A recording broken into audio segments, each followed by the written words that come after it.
good evening, and welcome to the Poetry of Justice show with Jackie Ray Phillips here on YikesRadio.com and AcceleratorRadio.net. Guys, here on the Poetry of Justice show, this is where social consciousness meets the arts.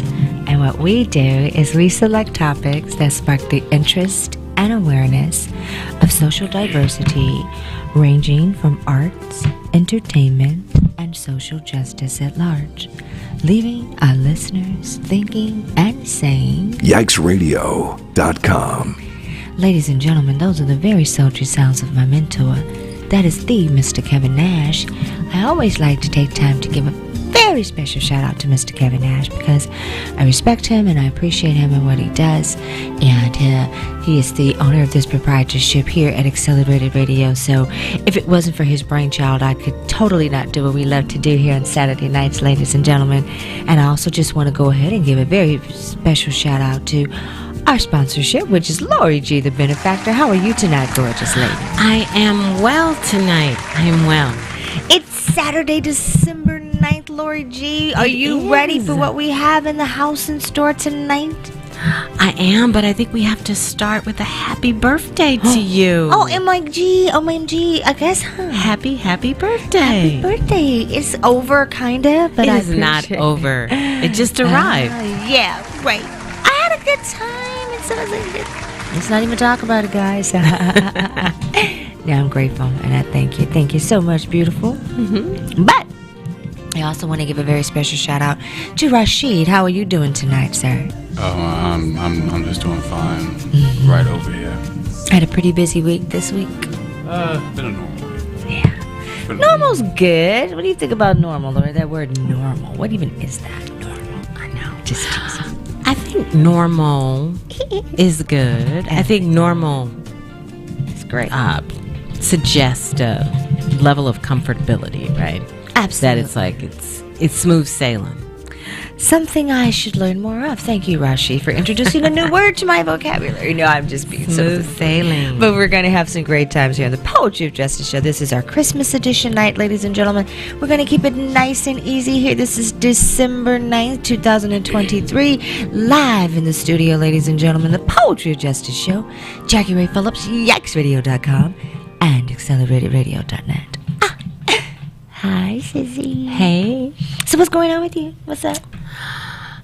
Not much is up. Just trying to get into the holiday spirit. So I'm excited about our kickoff tonight. That the POJ show is kicking off the holiday spirit. We're kicking off our own little holiday spirit, and that's what it's all about. But last night, I have to say, was a grand entry for the holidays. It was a great kickoff. I think it should become a tradition. Yeah, I think it should. There's a lot of people there, though. Why don't you tell everybody what you're talking about, sis? Well, we went to see Debbie Allen's The Hot Chocolate Nutcracker. Debbie Allen's Dance Academy. Yeah, Debbie Allen's Dance Academy. So cute. Which is showing at the Redondo Beach Performing Arts Center, and it was a grand time. Unbelievable. What's a larger, expressive... Okay, this is for... I'm thinking about Pulp Fiction, right? Mm-hmm. So many scenes. But anyway, people just check out the big brain on Brad. So we're going to check out the big brain on Rashid. Rashid was like, don't even come over here and start bothering me. Well, I was just going to say, remember, because we were still trying to work on the word normal and what that means. I don't know, Rashid. What are your thoughts? Okay, so if we want to look at the definition of normal, it's basically a daily routine, a weekly routine per se, that has been done for a considerable amount of time to the point where it's considered your normal. Mm-hmm. Now, not everybody can develop a new normal depending on what has been introduced into their lives. For me, the normal has always been work and then home. The only thing that kind of interjected itself into that normal was staying just a little bit later during the week, but that's fine. That's just a little thing that that happened along the way. Other than that, it's just literally been business as usual. Got it. Lori, the hot chocolate nutcracker. You know, it was something Debbie Allen has been doing it for years, and I've always said I was going to go, but you know, life gets busy, particularly when you have your holiday December kickoff. It seems even though it's 31 days, it doesn't feel that way. I can't believe So I it's never already made day it. 9. I know it's already day 9. Making a list, checking it twice. Exactly. Making a list would be a start. That would be a start. But it was definitely, I really am sad that I have not gone prior. I think the most impactful thing for me is the number of performers. I mean, there had to be over 100 of them performing. Total number of people in the cast. I think that warrants a lookie up. I don't know if it's there, but it is. Sure. And I love seeing the little babies. They had to be 5, 4. Did you see the baby? 3 years old. Yeah. But again, guys, it's Debbie Allen, so we don't expect anything. What do you less. Just? Oh, here we go. But it's just a lovely spin on a, you know, classical story told through a multicultural lens.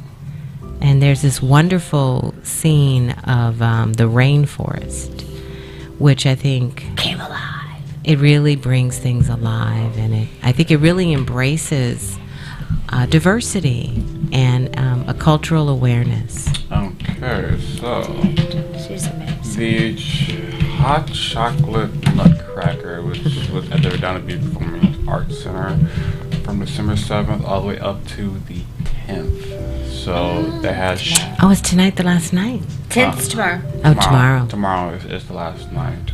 They had a show Thursday on the 7th, 7:30. Friday, 7:30. Saturday, 2 o'clock. And then at 7:30. And then Sunday, the last show would be at 2 o'clock. You got the Fairy Queen Tea. It was Saturday wonderful. and Sunday at 12:30. And the Girl Scout Patch Workshop Saturday and Sunday at 11:30 a.m. This has been going on for 12 years now.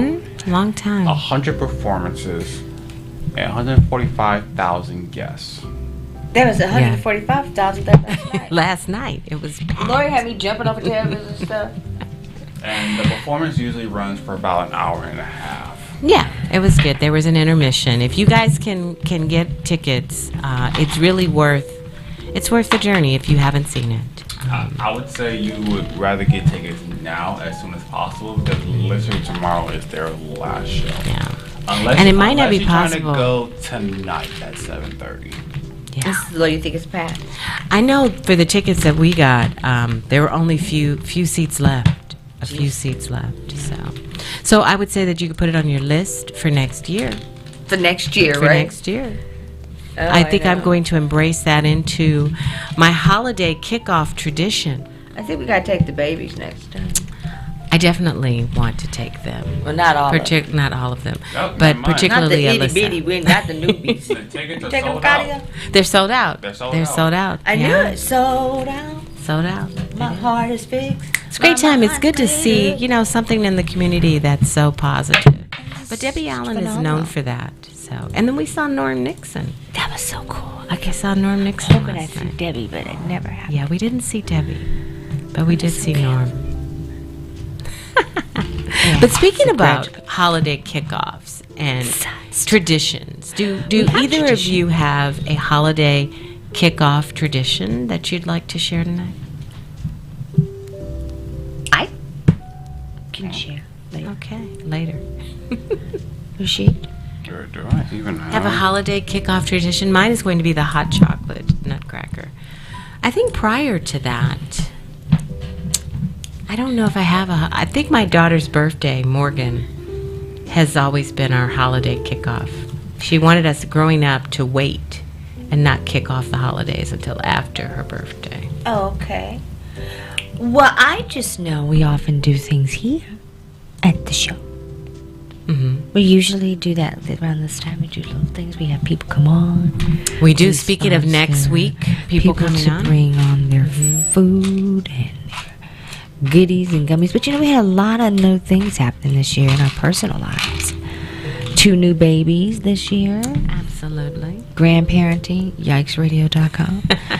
Put a massive Jackie's a new grandparent. And praise be to God A for new having a body grandmother. of work, right? Yes. And thank God for Kevin Nash. And Baby thank God Jace. for Rashid. Who needs to Jace. make his radio debut.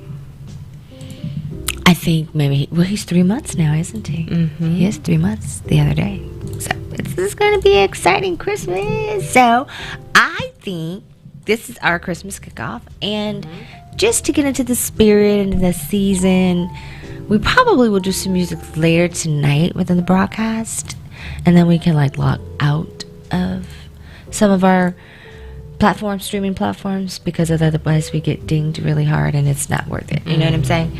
So we could just cruise a little bit, because I know Rashid and I were talking about updates. I actually was just reading, not paying it. I was reading, but I wasn't listening to it. I was reading. A lot of things was going on, but I saw on the news the other day that there's more celebrity hubbub about individuals being allegations of going against individuals similar to that of Diddy. And I know last week that was a big topic in the news here as well. So just wanting to wrap that up. But do we have a whole new can of worms to open?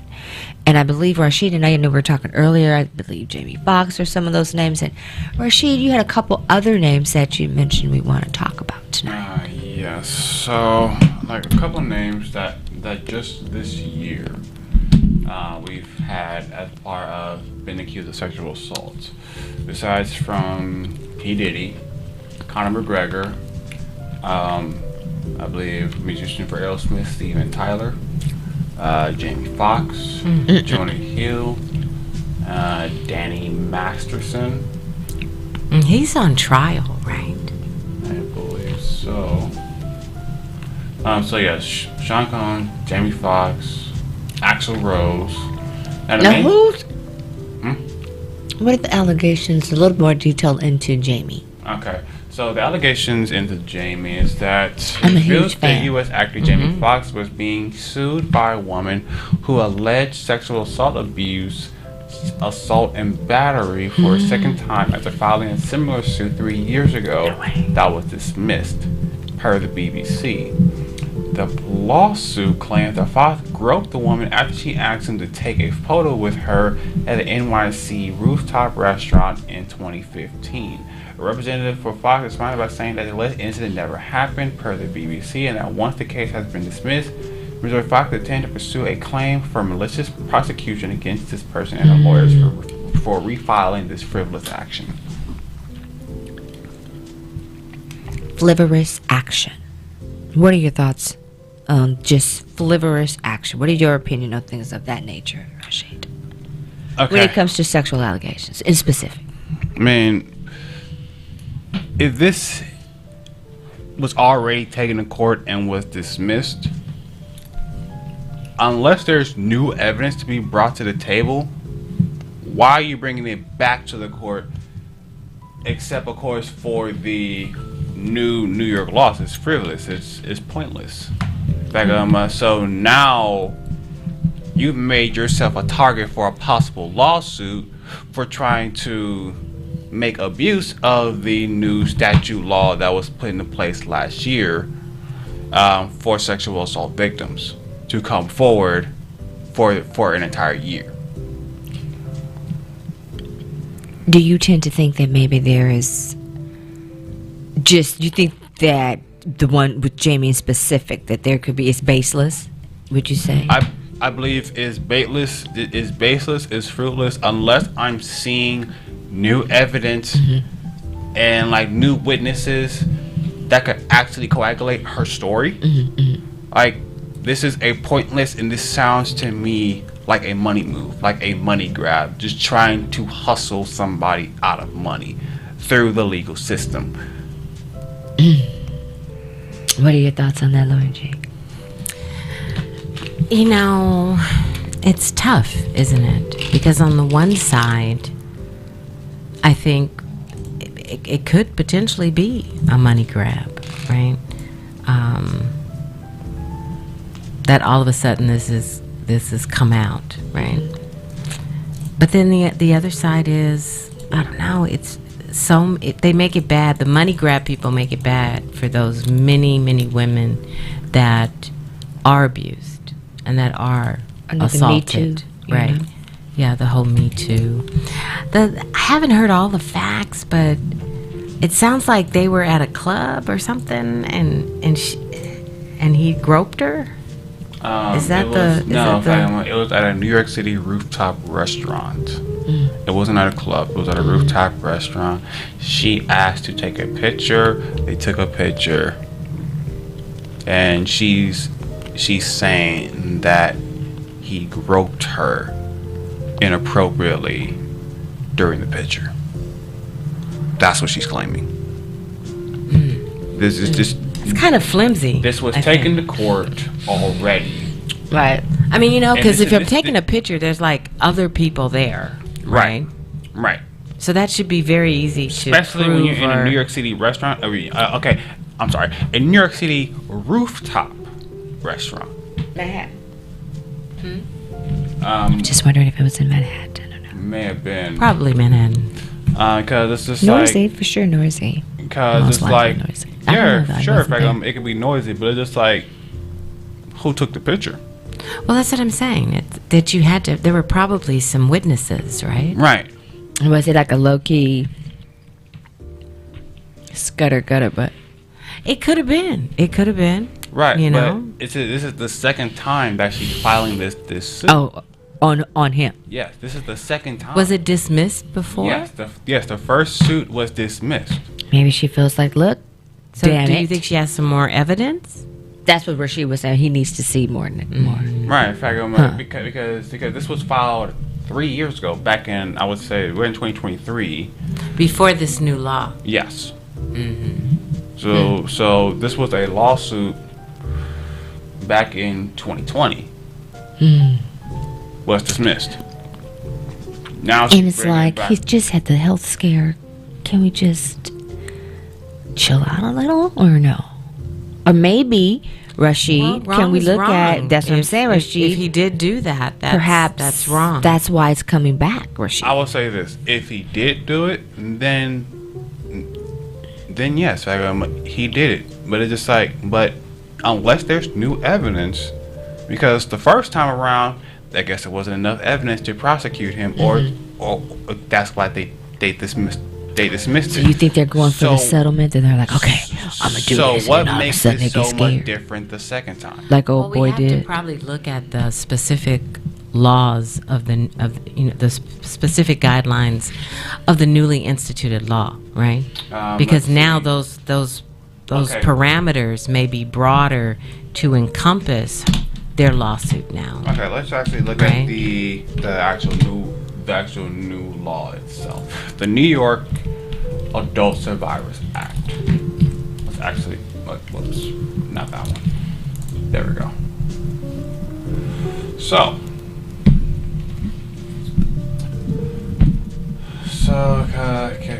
we had 2019. They passed the Child Victims Act, which created a 1-year look-back window for survivors of childhood sexual abuse to file claims, otherwise barred by the statute of limitations.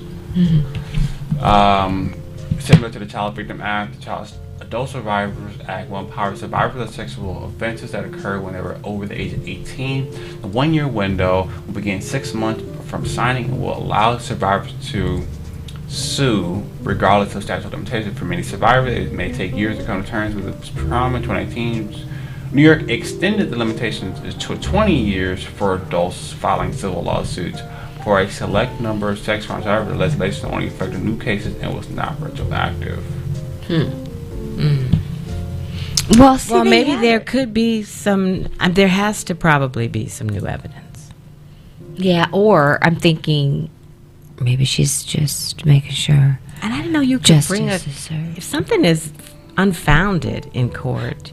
How do you get a chance to retry? You retry cases all the time. You can retry it? I'm just saying real cases in real courts. I'm just not saying that is not real, but I'm just saying like the Murdaugh scenario, for instance. Right, because it was tried. The jury found it, but hey, we going back on appeal. Right, because like. Well, I like your decision. On appeal. Yeah, appeal. But is she going back on an appeal?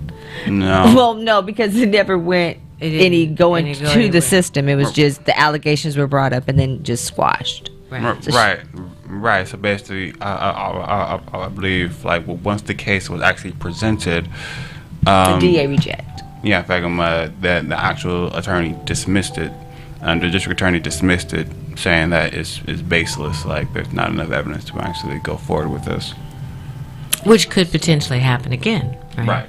Absolutely. And then you have a statute of limitations in which one, could still use. But I think it's hard because we then move to the court of public opinion, right? Right, and like what does that do to Jamie Foxx's overall? But see, overall, now you have hubbub, right? Because people will be like, you remember that time he came up twice, those women 2 times. There was that same lady. She, she was making sure it was something. She's Right. I want to ruin you, or you fiddle farted around with me. Right, because like that's what a lot of these cases come down Maybe to. there's just that evil in the world that just do that. Cheat. Right. In fact, That too. Yeah, in Could be fact, there are individuals that will literally bring a case up, pull it back, but once you mention those hot words, like those hot words that are an automatic trigger for people, it is literally over for that individual that is being accused of these actions. Those buzzwords like assault, rape, violation, like people take those very seriously. Heck yeah. And like any mention of that will literally have everybody question you Forever.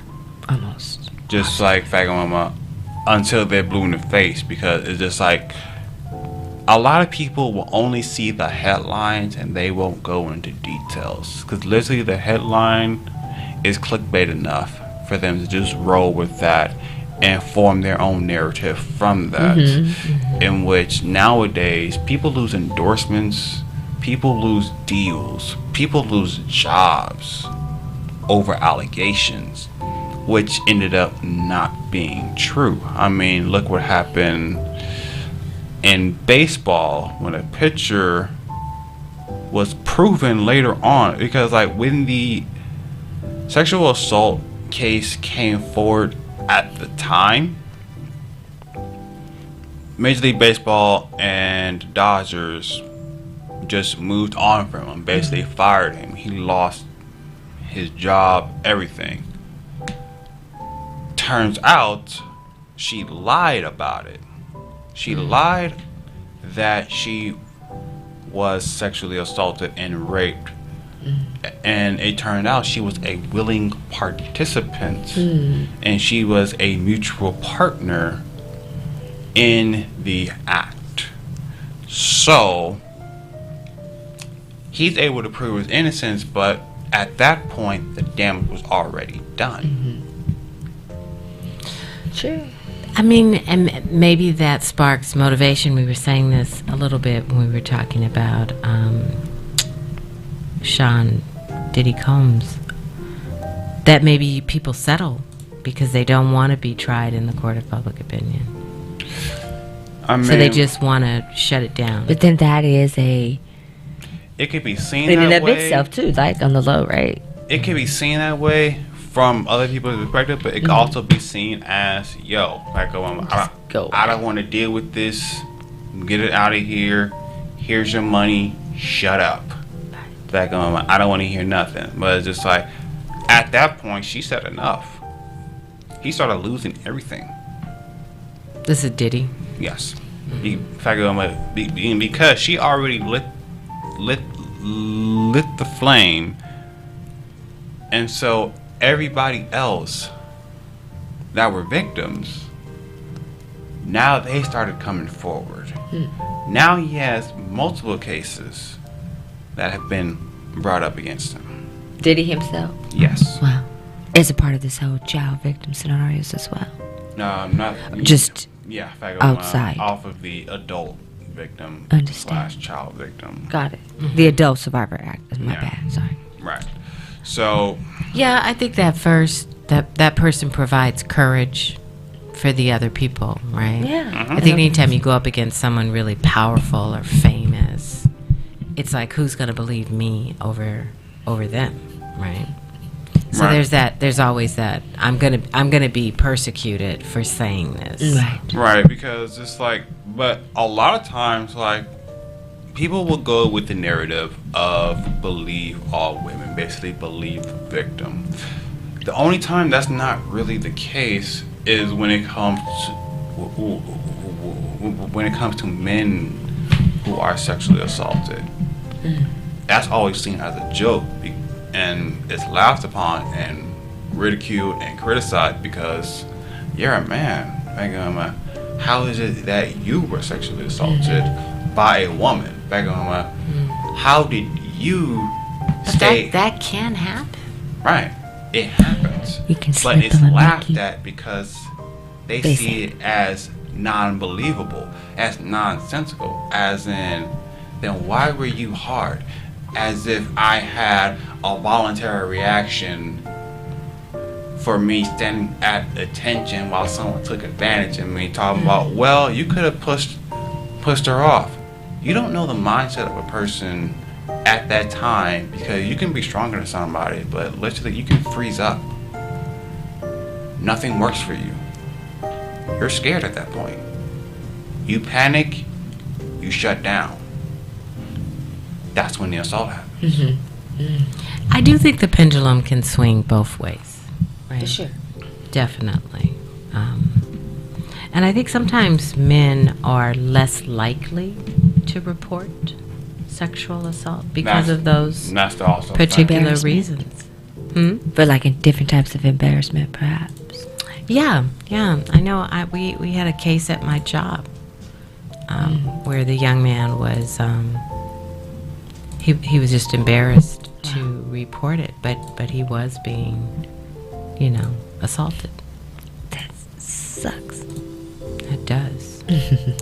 So, and I think there is a difference, I just want to say, between what the woman accused P. Diddy of and what the woman is accusing Jamie Foxx of.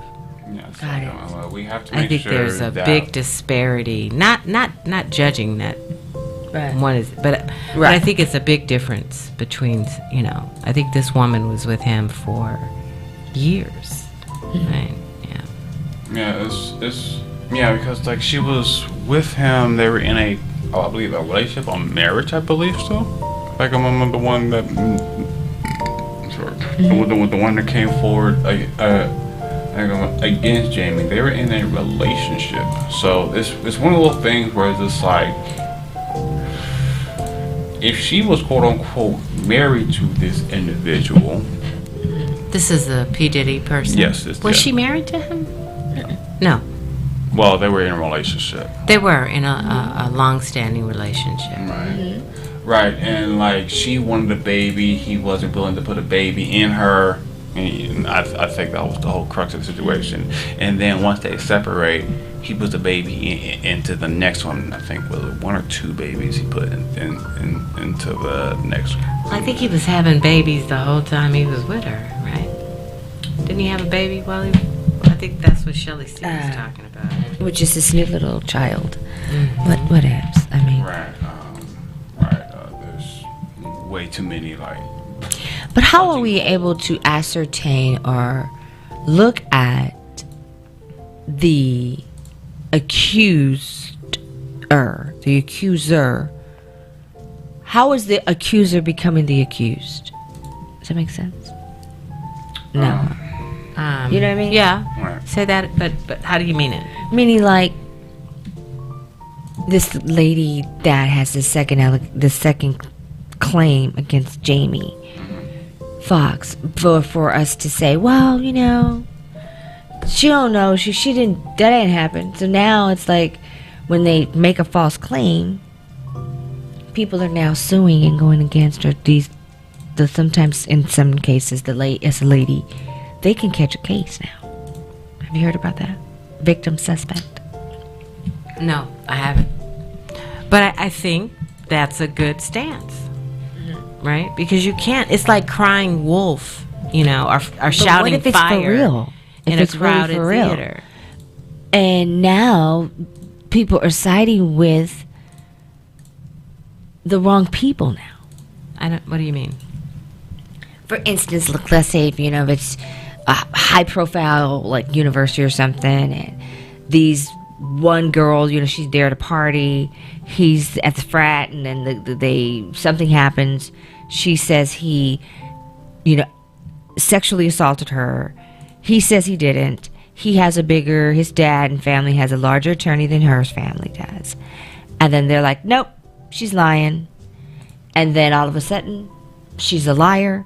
And now all of a sudden, prosecutors are looking at her for, like you say, crying wolf. But was she really crying wolf? Or just his attorney's a little more connected than yours? Okay. You know what I mean? I think that could definitely happen. I mean, it can definitely happen. That could happen. Basically, if my money stacks higher than yours, I can make your case disappear within the blink of an eye, just like that.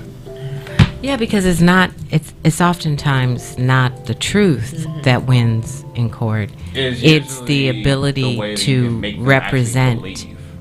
It's the ability to create a narrative, whether it's right or wrong, and whoever has the better skill set in creating that narrative that creates a level of believability Is the winner. And so I do think that can happen. I actually saw a case like that. And that's at my my job. concern here. Just saying. I mean, it's a definite valid concern where it's like. But I think that silences people, doesn't it? Yeah. Right, and I think that's why we're seeing more people coming out in this P. Diddy thing, because this woman took this chance, and she wasn't silenced. Nope. Right, she won, and so I think that brings she it was out. silenced at the end. It's like when she got her money. No, But that's it's not like- silenced, Rashid. She won. She didn't come out with all the stories. Well, when I mean silenced, it means She had that to she sign had an a NDA. voice to say, "You are no longer going to abuse me." Yeah. Right. Well, I'm going to let people know you abused me, and I want to be compensated. And then he's like, no, I'm not going to give you anything. I want $30 million. What you did to me was fucked up. No, I'm not giving you nothing. You know what we done been through. Give me my bread. No, I'm not giving you nothing. Okay. So now I'm going to go down here to the New York people and tell them all about you and the Adult Survivor Act. And they're going to listen to me, and we're going to put a case together on your ass. And they did that. And the next day, I'm going to give you your money. And now you got to sign the NDA, and it's gone. But is it really gone? Nah. Well, Because- no, not the impact or the scars or the life that she has to reconstruct is not gone. So, I mean, we're looking at a timeline, or what, for real. Because if you gave that much of a darn, you would have given it to her off rip. But you didn't do that, did he? No. He had to be forced. Absolutely. Just saying. Yeah. Because if you were living in a space, probably that space, you would have never perpetrated these alleged acts against this person. Yeah, that's what I Right. was thinking. So you're not living in a place of humanness. I don't even know if that's a word. Like humanity. Yeah, living in that space. But I'm interested. You brought up this person, the actor Jonathan Majors, Rashid, while we were off air. And I think this is interesting because he's not settling. No. He's actually going to court to face the allegations of sexual assault. Yes, he's been going to court for a while now. This is an ongoing case.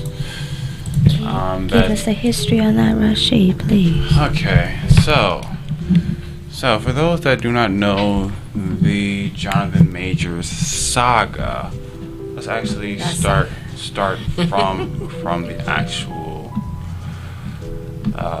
Let's actually go from the beginning. Let me see if I can actually get the actual court case itself, so that we can actually get everything. So here's what we know. Jonathan Majors is on trial for assault and harassment. Now, who is this guy again? What does he do? Jonathan Majors, he is an actor. Like the notable He films. played in Creed. Yes, he was in Creed 3. He was in Creed 3. He's been a major part of the Marvel series now. He was in Loki season 1 and 2. Wasn't he in the Star Wars thing too? Look that up. I don't think so. He wasn't in there. He wasn't one of those little soldier, the little people with the white suits on. No, that's someone else. Someone else. Yeah. You're talking about you talking about in the latest Star Wars, A New Jedi. Have no idea. Yeah, that's Ask the question, but I don't know. What? I know who you're talking about, but let me actually get an image.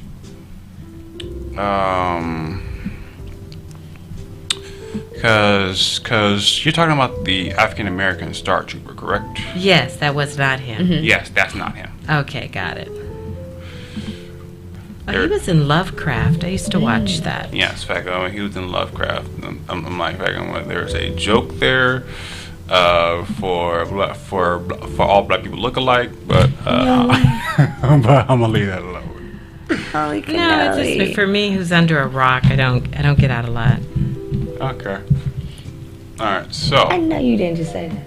What? That I don't get out a lot? I don't. Okay. Not to the movies. Okay. I get to a lot of plays.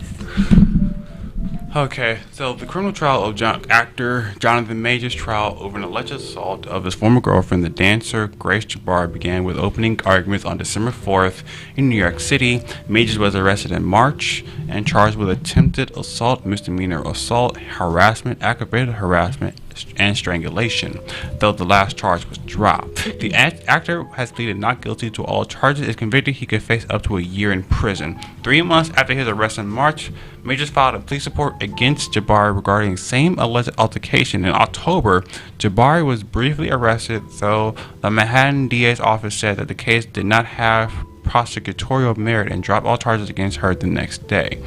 In a 115-page document filed in court in late October, the DA's office stated that they did not believe that Jabari had committed a crime. The same document also said that Major's lawyers asked the police to make a wanted poster of Jabari and that they had misrepresented evidence and leaked it to the press. In November, Judge Michael Gaffey described Jabari's brief arrest as very unusual. Did this only come about because of the high-profile nature of the case?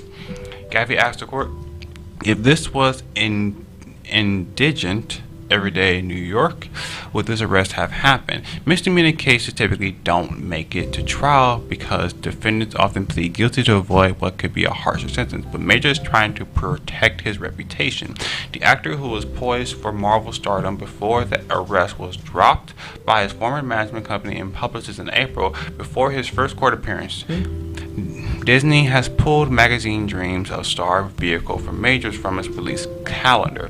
Prosecutors have asked the judge to bar Majors' defense from mentioning Jabari's arrest, but Judge Gaffey ultimately allowed it on the first day of court trial. Majors' defense framed the dismissal of the report as proof that Majors' point of view has been overlooked. The prosecution presented the report's filing as part of a pattern of Majors' need for control over Jabari. The relationship, which lasted almost 2 years, had began on a set of Ant-Man and the Wasp: Quantumania, in which Majors starred and Jabari was a movement coach. Jabari took the stand on Tuesday and enumerated a series of episodes that began a month after Ant-Man's filming ended, in which Major screamed, yelled at her, and threw household items. It was confusing because I felt scared of him, but quite dependent on him. Told jurors that she feared Majors physically quite a lot. I felt on edge, just worried that I could do something that could put him into this angry state. In a recording from September 22 that was played on court 6 months before the alleged assault, Majors told Jabari that she should treat him the way Michelle Obama and Coretta Scott King treated Barack Obama and Martin Luther King Jr., respectively. I'm a great man, I'm doing great things for my culture and for the world.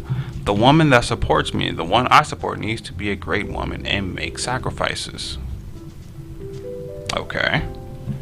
I don't really see how that was needed in there, but...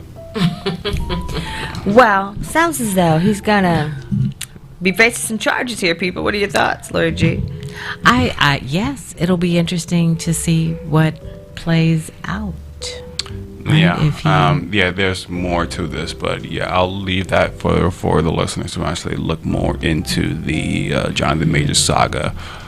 I really hope it's because the text not messages look very damning. That he texted her or she texted him. I think it was just text messages between the both of them. So yeah, it really doesn't look. It doesn't look good, but again, looks can be deceiving. Like I'll wait on my judgment until we actually get the actual verdict on what's going to happen with. Because he was like a rising star, right? Yes, in fact, since the Creed 3, he was literally on the rise. Lovecraft Country before that got canceled. I don't know why that was canceled. It's an odd show. It was an odd, but it was a good show. It was different. Yes, that's why it got canceled. It was so different, and it made people feel uncomfortable. Do you think so? It tried to combine. That's my horror story. And I'm sticking to it. And history. That's how you feel, Rashid. Historical perspectives. Well, I guess we will see what happens to Mr. Majors in the new year. I know, right? See which way that goes. Well, I hope it all goes well, but I just hope that we can learn to keep our hands to ourselves. Yeah, and our tonality and our going respect and not get power hungry and struck, you know? I don't know. Maybe I feel like, well, maybe I haven't had that kind of power. To just I've never had that kind of power. Hey, do this. Go over there. Walk over there. Do this. Strip down to your butthole. You know what I mean? Who? Why? You know? Well, I don't know. I think it's a sense of maybe I don't know. Does the money evilness, bring that? Controlling, yeah. You know? I don't know. Personality flaw. Maybe that's why I don't know. That's true. Huh. Right, so yeah, in this case, just from looking at both sides, it's going to be very telling on because she's claiming during that March 25th incident, when he basically pushed her back into the car, they testified that he threw her back inside the car like a football, that her middle finger on her right hand was fractured in the right ear and arm sustained swelling and pain. Then when we get to Jonathan Majors' defense, he threw her in the car like a football. I was like, huh? What does that mean? Yeah. Nah. Like a smudge? When I think of a football, I think like a. Yeah, that's why I'm like. What is that? I'm thinking when they say, because usually when you're carrying a football, you're carrying it like this, and then when you stiff arm, you extend forward and just whoop. Okay. With force. I'm guessing that's what they're trying to say, like a football move. But I'm like, not like a football. Literally, guys. Right. Okay, so Major's attorney Priya Chandri has argued that it was actually Jabbar who attacked the actor, alleging that she accused him of assault in a form of revenge for ending the relationship. The New York Times reports that Chandri said Majors was slapped, clawed, and scratched by Grace in a way that made the driver, the only witness to the event, describe Jabbar as psycho girl. She made these false allegations to ruin Majors and to take away everything that he has spent his whole life working for. Major's defense has drawn focus to video footage of Jabbar going out with strangers after the altercation in the car and used her injured hand while at the nightclub. On Thursday, Chaudhry questioned how Jabbar could have used her hand if it was injured, as she claimed.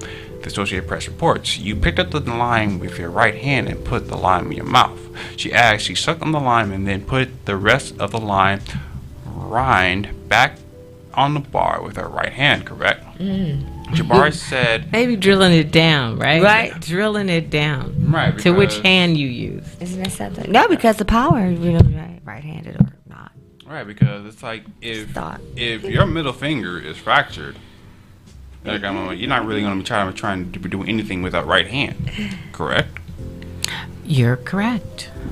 All right. Jabari said right after the incident, she met 3 strangers on the sidewalk who offered to help her to avoid being alone. Jabari said she went with them to the nightclub where she ordered a bottle of champagne and around a shot. She said she was in shock and did not realize the severity of her injuries until the next morning.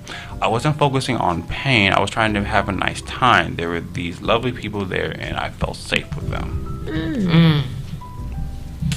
There's a lot, as you say, Rashid. A lot here. A lot here to see what unfolds. Definitely.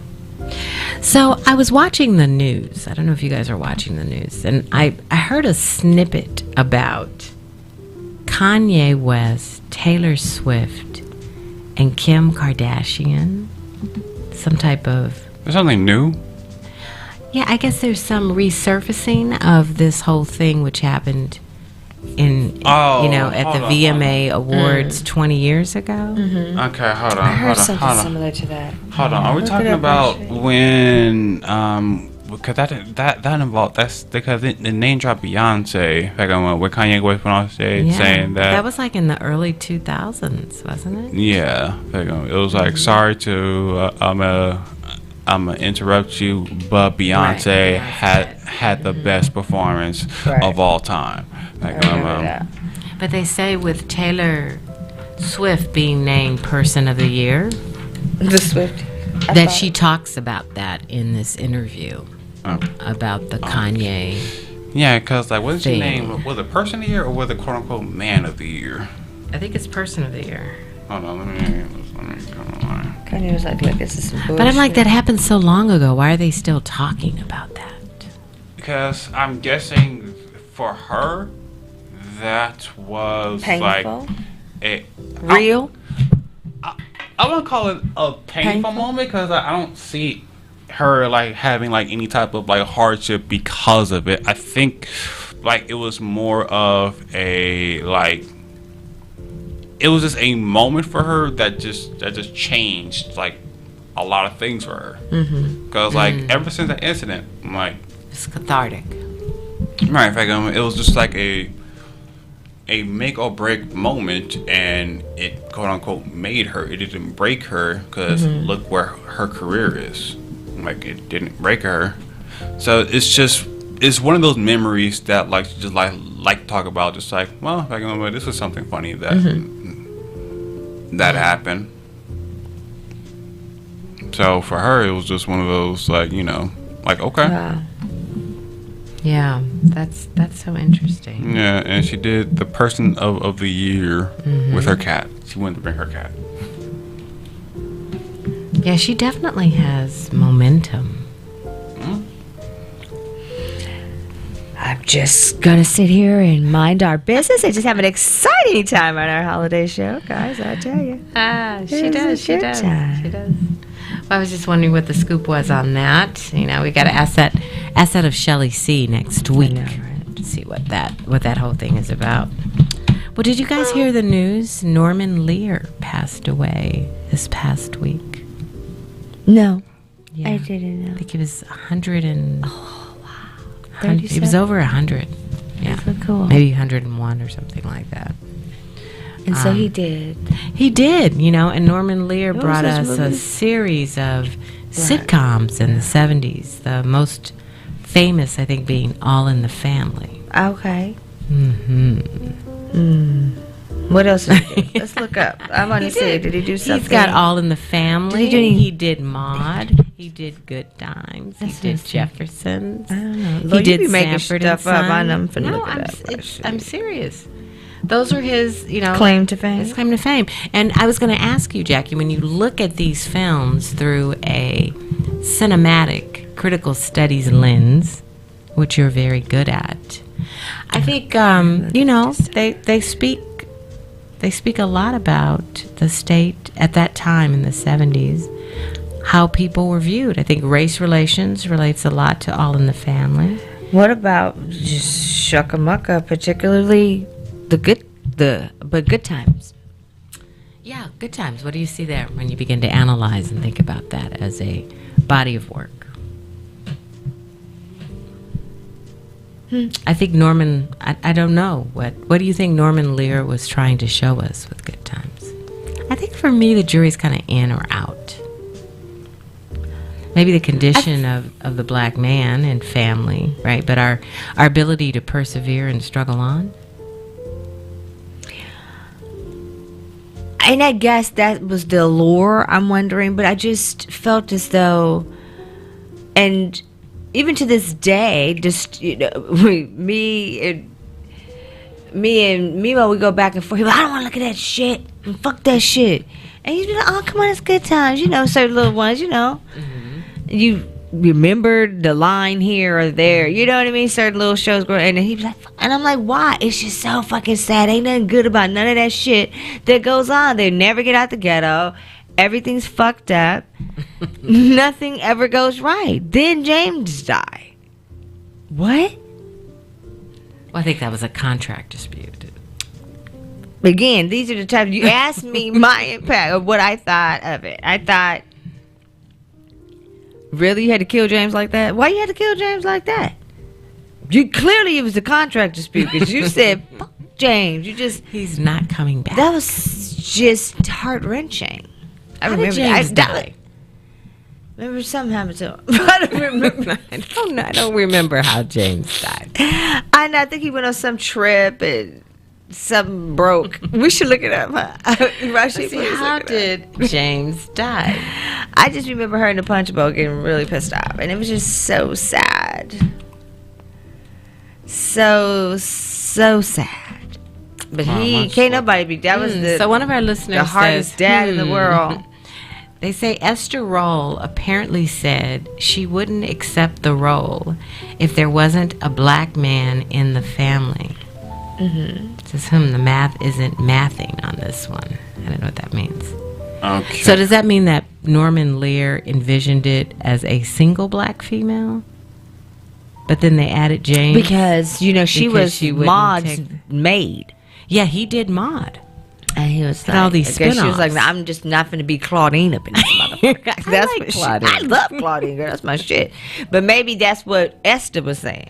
I guess. With your mom, some morals and some screws. But the other thing was like, well, bitch, you go to work. Esther Roll is a Zeta. She's our sorority sister. Okay. Go ahead, Esther Roll. She put her foot down. It's got to be a black man in the house. I mean, I don't know. Good Times, but is it Good Times because you have the basis of your family? We're really pushing out there that we're struggling. We don't have any food to eat. All we have is oatmeal and porridge. So I'm like, why can't she are go together to as a motherfucking family? work? I didn't understand it. Was she getting state income? But no, because like in Claudine, you couldn't have a husband because they're gonna be up in your shit. So I never could get. Is it just James? You really just. Why y'all want to just stay in here and if something happen, you go down. Every time you turn around, some shit. He on unemployment income, the goat died. And you just be like, nigga, bitch, go to work. Well, maybe because I work. I don't know, but just be like. But in the show, Rasheed, did you watch Good Times? Nope. You did not. Nope. See, you have got to watch Good Times. That's your holiday assignment. So now we know that James, he died in a car accident, automobile accident on the show, home state Mississippi, while trying to find steady work in a plan again, which would involve relocating the entire family there. Like other people we know looking for work. Yeah, well, he had gotten a good gig, you know, but he got killed before he could take it. That's just like once always happened. Again, can't get right. But what does that say about the condition of the black family in the project? Who did the Jeffersons?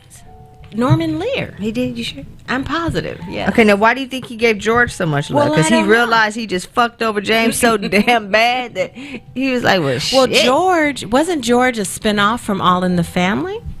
Yeah, but I'm saying They George were wasn't on neighbors. his broke ass, just broke down to the grizzle. You know what I'm saying? And JJ got shot and shit. It was a lot going on. You know it did.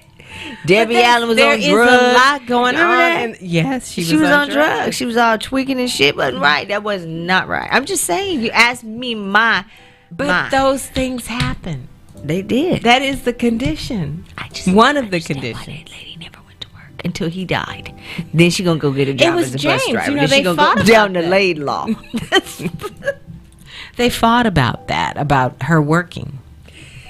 I know. So if Shonda Rhimes wrote this, do you think it would have had a different flow? Do you think I kinda Esther think would have so. gone to work? Florida would have worked? Sometimes she could have won. Sometimes. Shit. Well, remember she had to go to them women meetings. Red around here worrying when she about wanted black to go to Jesus. work. You need to get some green money. James money. forbid it. He forbid it. Again. And then don't you remember they had that Thelma was going to marry the successful Keith football player? You remember that? And his knee. And he broke his knee. Never, ever, ever. It was good. A good time of what? Okay, listeners, those of you who watched Good Times, give us a call and tell us about your perspective of Good Times. Were they really good times? Don't sound like it. This one right here. Shit, right? Call us 310 Okay, so he gave some love to Joe Girl. 9676. He did extension Sanford 1. and Son too. He did Sanford and Son. Absolutely. Okay, so he gave us some get back with this one. Well, let's talk But about at least with Sanford and George. Son. At least George wasn't laying around. No, George, he was moving on up. Yeah, he moved up. He left Archie, right? Because Archie was a bigot Yes. and a racist on so many fronts and levels. But then so was George. George Reverse. was reverse racism. So that gave us a full dichotomy, Kinda like a- right, a full perspective of life in the. I think they lived in the Midwest, right? Who? Archie. New York, Queens. I don't think Archie lived in Queens too. Oh, okay. And then that's when George and them moved on the They Upper moved East on Side. the Upper East Side. Yeah. Mhm. Queens. So you preferred the Jeffersons over Good Times? I love them all. Don't get it twisted. But you just ask me the impact. You know what I mean? You just be like, damn, that shit just never. Right, exactly. The shit is like, fuck. But I get it. It's a TV show. You got to keep the drama up with just no success ever. I mean, at least 3 episodes. Let me be up. Can I just be up for Just one season? I'm trying to see were they ever up. Were they ever It up? sounds like one of those moments where it's like when you're in a show that like literally has so many of these downs. Why do you keep watching? Well, because they are good times. They were never depressed or sad because they had each other. Family. Huh? They had their family. Oh, it's only a And if you think about it, all of these right now is what his legacy. They are. All in these family. These are the just Jeffersons, all hot. Maude, These are hot tickets. Good Times. Archie Bunker's Place. I wasn't too much of a fan. He changed the course, landscape Sanford of the Son. sitcom in the Of 70s. the American people, because this is everything that was on television. No streaming. No sitting here on my cell phone watching Spectrum News One. Nope. You know what I'm saying? It was just, this is what your the ass landscape. is gonna frigging watch. So it was called programming. Put this in your head. Program this in your head. Exactly. So what are we saying? What was that saying? And Maude, I mean, I think that was a big feminist movement. Do you guys remember Maude? Did you watch Maude? Were you old enough to But I watch watch Maude right now You watch it right on now? Me TV. Maude is Yeah. the business. I still watch. But that was the That's what I'm saying, empowerment, because empowerment Florida of women. was right? on there being her maid. Yes, That's what I'm she saying. was How her do you maid. just go and be Maud's maid? Bitch, go back and ask Maud for some fucking help. Work, baby. I'm just saying. I just Was she married to James when she was Maude's maid? I don't remember her being Maude's maid. I'm gonna go watch Maude. Oh my God, we gotta figure that out. We gotta ask somebody. That's why she refuses to watch. We gotta ask someone. Yeah, there was just a lot going on with Good Times. Oh my God. Mm-hmm. This is a trip. I was like, how did you get there? Hey, Just saying. So she got there from Maude. Yeah. But then Because Maude was in Chicago. Was she married? I don't know. See, that's what I don't know. I don't just like every day watch the shit, but you know what I mean? It's just it's like sometimes if I'm at in the evening watching eating. I'm gonna spend my holiday watching Maude and try to figure out when Florida became the maid of Maude. No, when did she leave and become James's wife? We got to do the timeline. Well, that had to be early on because JJ, when the show started, was in high school. So he had to be 16. So meaning 17. she had to be with Maude. You said she was with Maude before. She just before she got married. So you going with this? I don't know. Because I think in Maude, she just seems like a single woman. She never, I got to get home to James. The bitch never says. She never says that? Okay, well, then she must have been. I don't know. Do you ever remember the lady going to work? No. Florida? Yeah, no. No, Florida did not work. He died. She got that job at Layla. I remember her going to the women's meetings. Remember those? Yes. Because there's nothing for her to do anymore. Because Michael was getting older. The kids don't need her. Yeah. Mm-hmm. Her and Willona. They did go down there. Mm-hmm. But, you know, it was good times to laugh at it. You could do your homework. I remember laying on the ground, you know, but like laying at home on the rug, do my homework.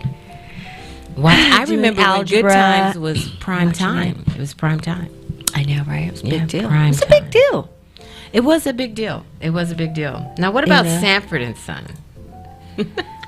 I know, right? Stevie's listening. He's crying. He's so hilarious. What is this? No, the math and being tested. It is crazy. What about Sanford and Son? You got a father and a son relationship, right? Yeah.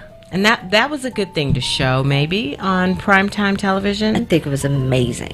Yeah, I think so. That it was a black man that was being a father to his son throughout his life, being a single father. Yeah. And doing a really good job of it.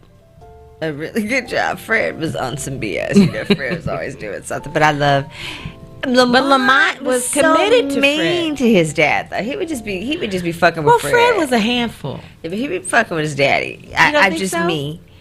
And I think I had an affinity to him because he had a heart condition. So.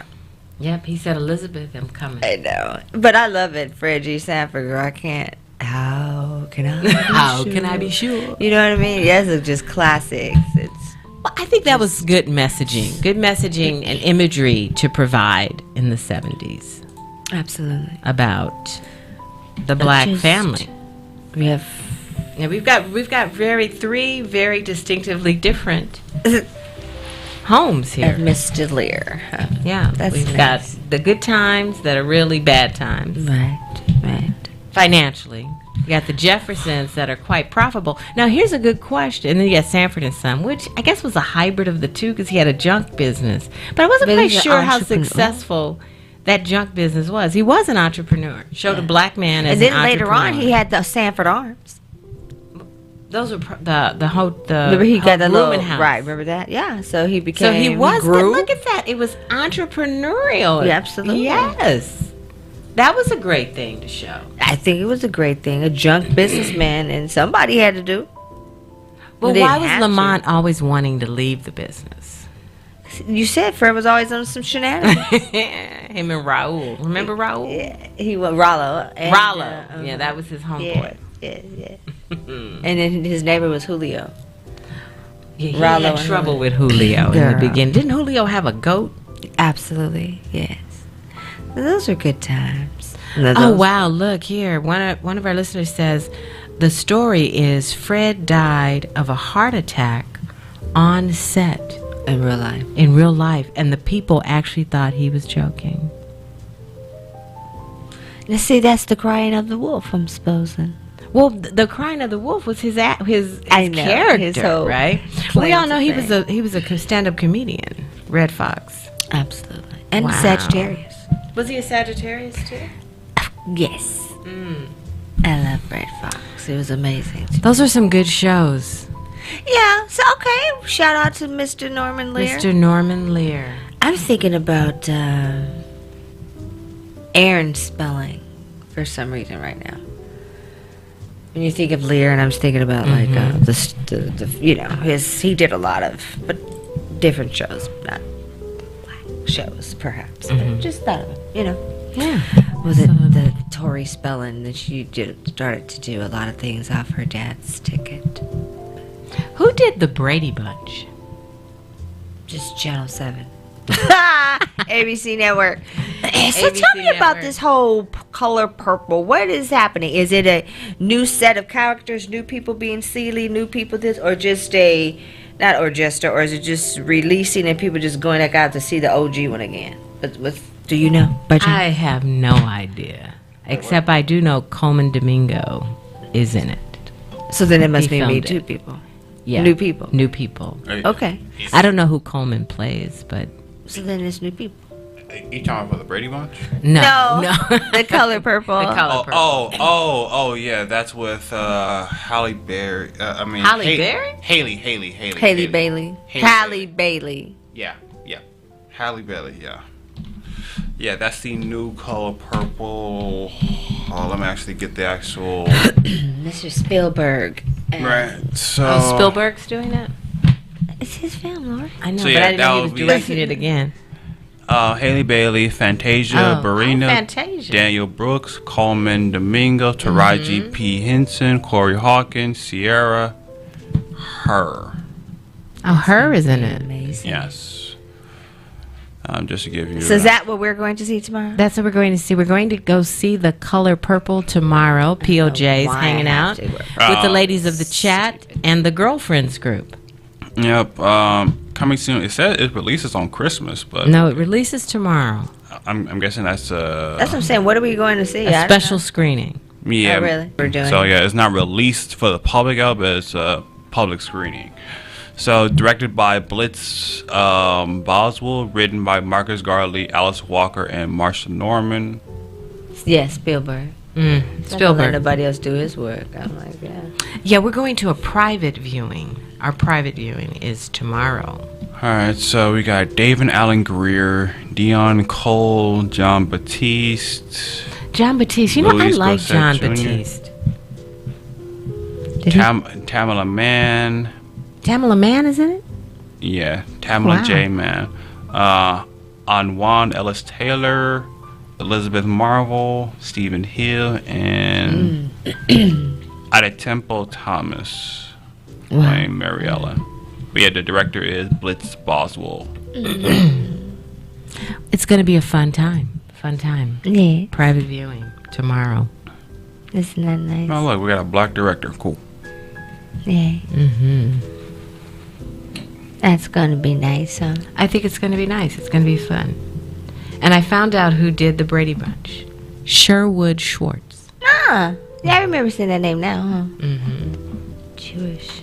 I think that was a big show too, the Brady Bunch. Yes, I do agree. For me, at least, it was very impactful to my upbringing.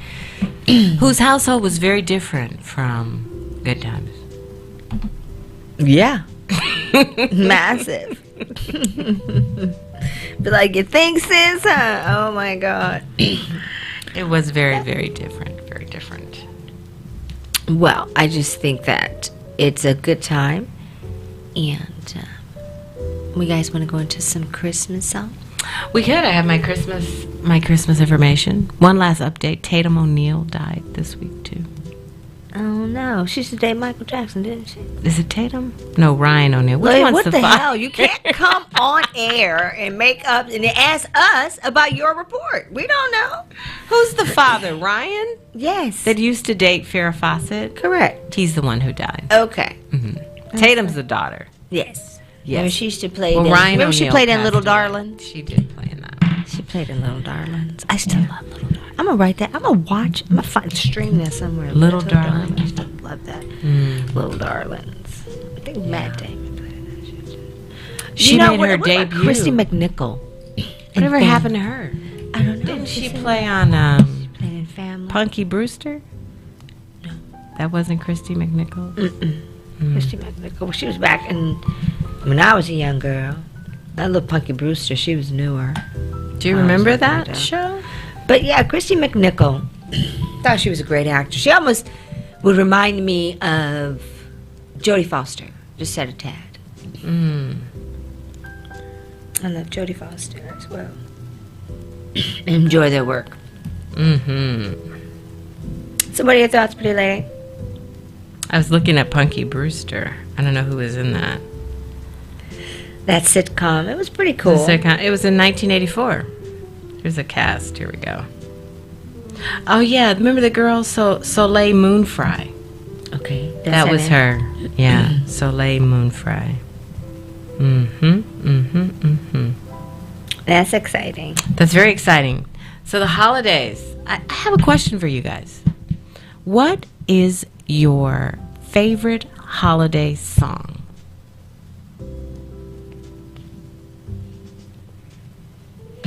Okay, mine, I have so many run.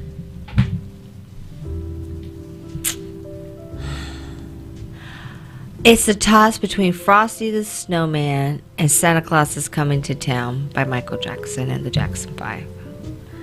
Wow. There you have it. There you have it. What about you, Lori? Mine's is Let It Snow by Brian McKnight. Okay. It's my fave. Okay, this Now we have to do a song off. this is gonna be off the wall. Off the wall. Yeah. It's Grandma Got Run Over by a Reindeer. Oh, yeah. I that's a like cool that one. one. Grandma got ran over Can we by listen to a that one? reindeer. Yeah, hold on. Next Christmas Eve. That's Remember that? Coming home from my house. Where did she go? Christmas Eve. She just went somewhere and then she got jacked up, huh? She got run over by a reindeer. Yeah, because like she was walking down the road? She was coming home from somewhere on Christmas Eve, wasn't she? No, in fact, she wasn't. Hold on, was she coming home? Oh, was she leaving the house? And this is on Christmas? Yeah. On Christmas Eve, So she jacked got run up. over We by a run over reindeer. that lady on Christmas. Poor little lady. Santa ran her over Yeah. Santa's so jacked up. with a reindeer. Was it Rudolph? We Or should Prancer? listen. Okay. I don't know which one it Wasn't was. Prancer? I think it was Or just a Dasher? reindeer. This basic Ran her reindeer. over. Basic reindeer. Basic reindeer. BR, basic No, reindeer. okay, so yeah, let's just go.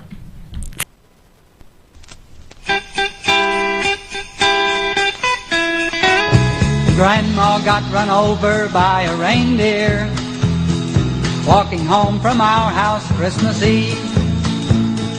You can say there's no such thing as Santa, but as for me and Grandpa, we believe. She'd been drinking too much eggnog, and we begged her not to go, but she forgot her medication, and she staggered through the door out in the snow. When we found her Christmas morning at the scene of the attack, she had hoof prints on her forehead and incriminating claws marks on her back. Grandma got run over by a reindeer walking home from our house Christmas Eve. You can say there's no such thing as Santa, but as for me and Grandpa, we believe. Now we're all so proud of Grandpa. He's been taking this so well. See him in there watching football, drinking beer and playing cards with Cousin Mel. It's not Christmas without Grandma. All the family's dressed in black, and we just can't help but wonder, should we open up her gift or send them back? Grandma got run over by a reindeer walking home from our house Christmas Eve. You can say there's no such thing as Santa, but as for me and Grandpa, we believe. Now the goose is on the table, and the pudding made of fig, and the blue and silver candles that would just have matched the hair in Grandma's wig. I warned all my friends and neighbors, better watch out for yourselves. They should never give a license to a man who drives a sleigh and plays with elves. Grandma got run over by a reindeer walking home from our house Christmas Eve.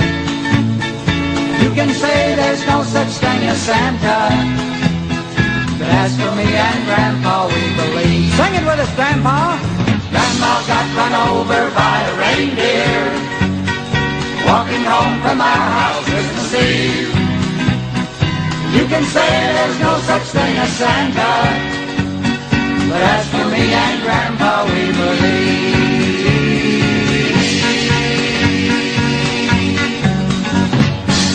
Yay! Woo woo! Okay, watching that back, I actually remembered why she got ran over. So basically, what happened was cousin Mel. She wanted to take over the toy store that the grandma had because she was going to sell it to this big guy, to this dude that was going to try to basically take over like the entire city and turn that into like, was it a mall or a hotel or like something like that. Basically, the whole like semi back of I'm taking over the city and I'm taking over type of Christmas type of vibe. So she basically tried to get the grandpa and the grandma to sell so that she can make money. Grandma wasn't budging. So her fruitcake that she's so famous for making, she has spiked it with reindeer nip. Rashi, where'd you get this from? What is this? Where did you get this? This is a fairy tale? No, this is from the actual movie. Oh, this song was in a movie. Yes. Oh. Yeah, in fact, there was an actual movie called "Grandma Got Run Over by a Reindeer." It was animated. Oh, okay. Yeah, okay. It was an animated cartoon.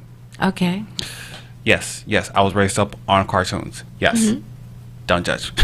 So in the grand scheme of things, once the reindeer smelled the actual reindeer nip, like the front one literally went waha, and then went to the smell of it. Here's grandma walking home, eggnog in her system, walking home with her fruitcake in her right hand, eggnog in the left hand. And that's when the reindeer ran her over. That's when you got the hoof prints. Santa took her to the North Pole to get her treatment. She had amnesia. And it took like almost the rest of the movie for her to actually remember and to then stop Cousin Mel from then trying to sell the store. Because she tricked Grandpa into signing a contract which basically gave her control of the store. Oh my goodness. She was about to sell the store. Grandma got, so was it a strategic? Sounded like somebody killed Grandma. Is that what I'm hearing? No, Was the nutmeg, and why everybody, what kind of eggnog they got? I think it was Is like regular eggnog make you drunk? No, It in don't fact, make my you mom. drunk, do it? No, in fact, there's the alcoholic type of. They spike it. Yeah, like they spike it with that Bailey or your alcohol of choice, basically whatever. And Christian mixes Brothers well brandy. Not Christian Brothers. Right, and so it wasn't the eggnog that was spiked. It was a fruit cake. It was reindeer nip. It was like this strong type of I think like aphrodisiac or just something like that, in which the reindeer was attracted towards. That's when the reindeer came for Grandma. It just plummeted. And Grandma had like 12 reindeer at her forehead. Did she die? No. Oh, in the cartoon, she did not die. No, but she did not die. She lived. She had amnesia. No plastic surgery. No plastic surgery because she was treated at the North Pole. And when you treat it at the North Pole, that's literally, quote unquote, the best medical care in the world. Better than Canada. Because one, North Pole, Canada, best health care ever. Oh. So. This was a cartoon? Yes. Oh, wow. Have you ever seen this cartoon? No. Me neither. Wow. Pretty That is wild. That is very wild. Very wild. But that was a fun little jingle. I know, but like, Definitely is Santa fun. real? Like Santa baby? That's another good one. Santa baby. She has Santa for a lot of things. Have you ever listened to the words? She asked for the deed to the house. Eartha Kitt. Smart lady. Okay. Santa baby. Can we please listen to which one do we want to do? I don't know. You had your favorite, which was what? I have Frosty the two. Snowman? Oh No. my God. No, she said. I don't know. Jackson 5. The Jackson. I don't know if it's. Santa Claus is coming to town. I know. Versus Frosty the Frosty the Snowman. Snowman. Okay. What do you guys think? They're both amazing. Well, we could listen to both. Don't you think? They're not very long. We could listen to both. Okay. Well, let me get this. Okay. This is going to be amazing. Christmas 2023. All right. Spending time with Lloyd G and me, Rashid. Saturday night, All right. Here we go. live in studio.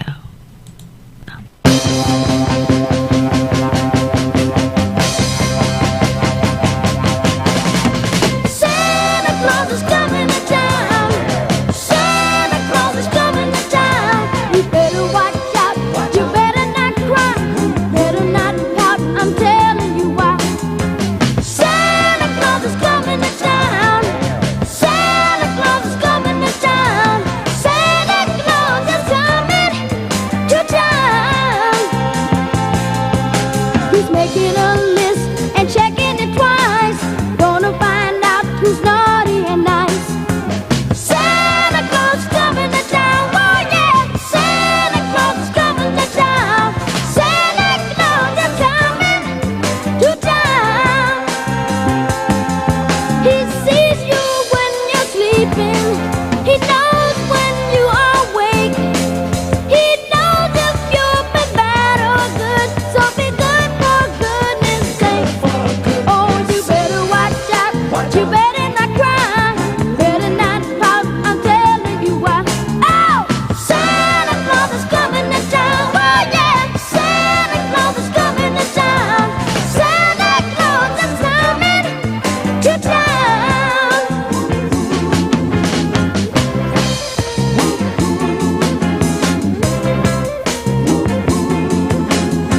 Santa Claus is coming to town. Santa Claus is coming to town. Santa Claus is coming to town. Little tin horns and little toy drums, rooty toot toot and rubber tum tums, curly head dolls that toodoo and coo, elephant boats and kitty cars too. Oh, Santa Claus is coming to town. Oh yeah, Santa Claus is coming to town.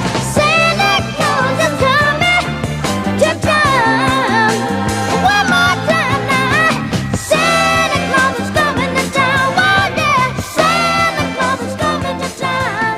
Santa Claus is coming. It's so energizing. And It you know, is. Santa's coming. You'd be looking around. I was looking for Santa. You were looking for him? I did. I never came. All right. You want to go to the next one? Let's do a medley. A medley. And going. Okay.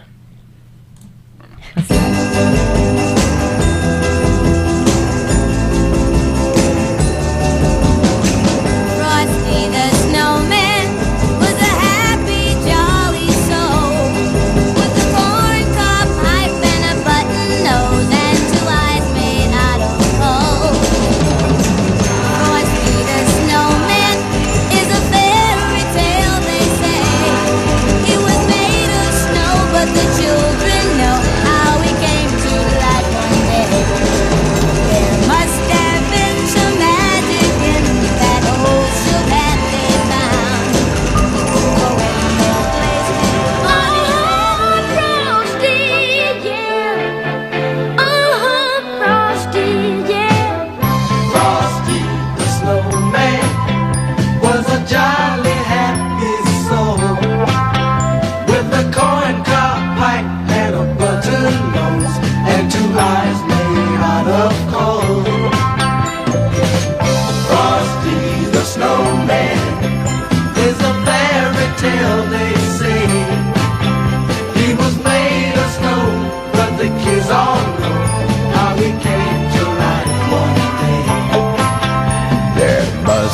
been some magic, yeah, that old silk hat they found. For when they placed it on his head, he began to dance around. Frosty the snowman Was the largest he could be. and the kids all say he could laugh and play just the same as you and me. Frosty, Frosty, oh Frosty the snowman.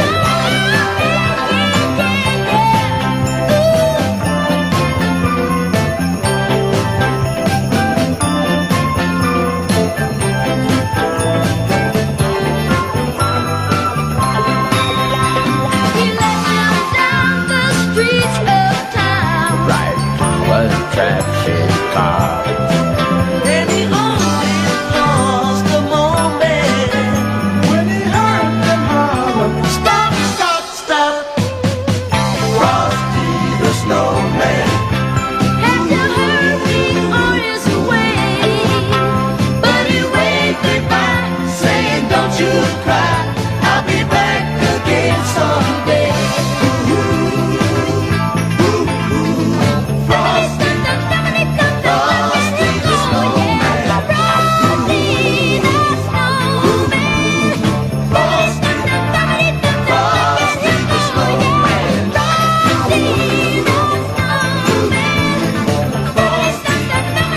Frosty the snowman.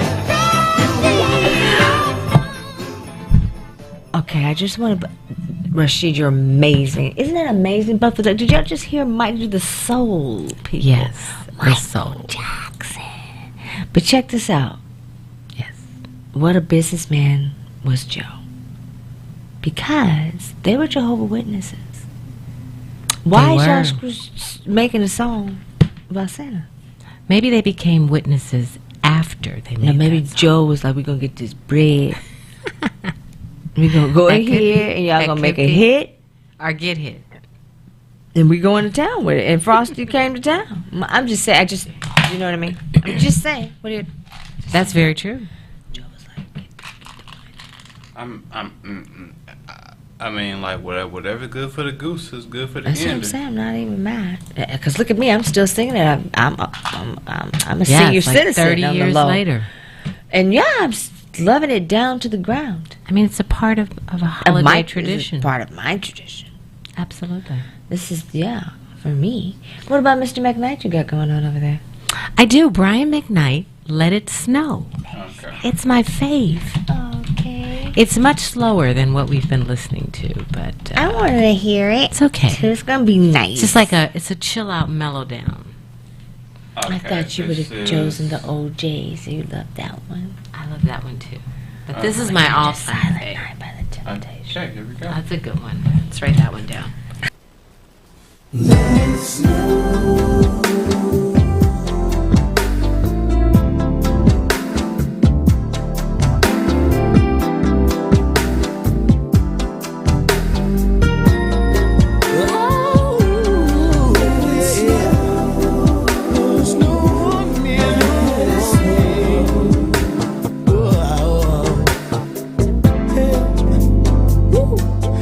It's another Christmas holiday.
lovely? I do think that's gorgeous. I like that one.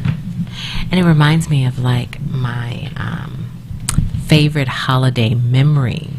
For me, music brings about different memories. Mm-hmm. And this is when I used to have my bakery. Rashid, did you know I had a bakery? It's called Lolo's. Oh. Yeah. And I put on my holiday Brian McKnight song. And I would bake up a storm. You remember the bakery, right? I did. I would bake up a storm for like 2 or 3 days.